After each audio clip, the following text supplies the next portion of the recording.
Okay, we're in the museum of Senor Juan Navarro in Paracas, Peru, where I've been associated for 6 or 7 years. Behind me, of course, are elongated skulls of the Paracas culture. And what we're going to do is we're going to take samples of tissue of 2, possibly 3 of these skulls that is still on the surface of the skull, and we're going to send these samples to Cusco, to a laboratory there, and see if we can have the blood type detected. This is an within Peru operation. This is also a private collection, so for this we do not require the permission of the Ministry of Culture. If the samples were to be sent out of the country, then we definitely would have had to have gotten permission from the Ministry of Culture through the ICA Museum, which is located about an hour from here. But since it's a within Peru operation, then permits are not required, so I've been told by the officials at the ICA Museum.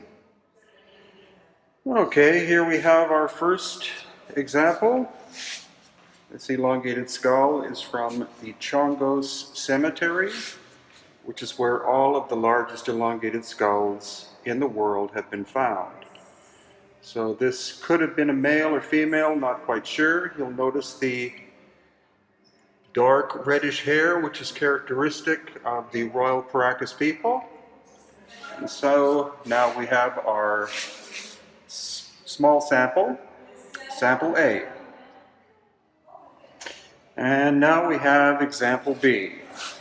Example B is also Paracas, came from the Chongo Cemetery, at which actually there has never been a proper archaeological dig, which blows me away.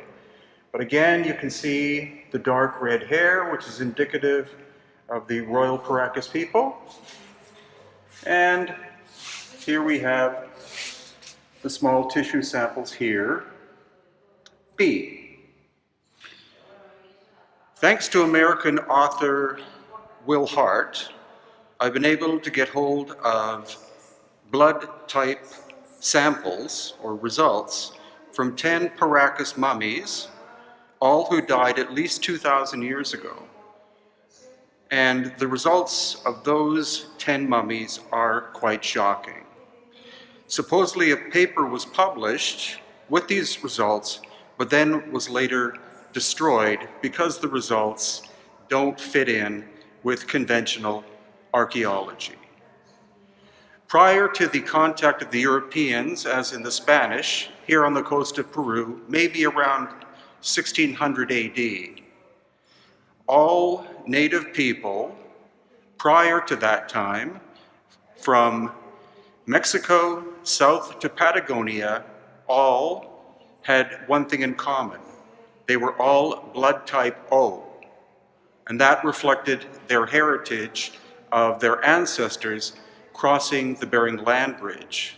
But the 10 results of the Paracas are quite intriguing.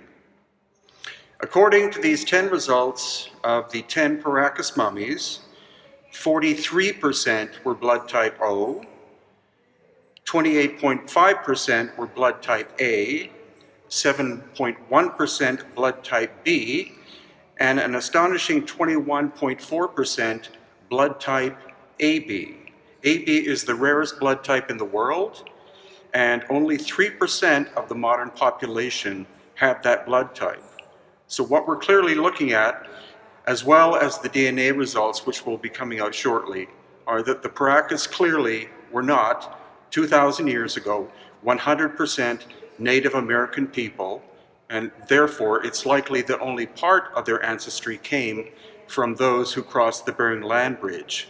The other percentages and ancestry must have come from people who migrated to the coast of Peru by ship 2,000 plus years ago, more likely 3,000 years ago. So stay tuned to my YouTube channel for the upcoming results, which will be processed in the city of Cusco, Peru.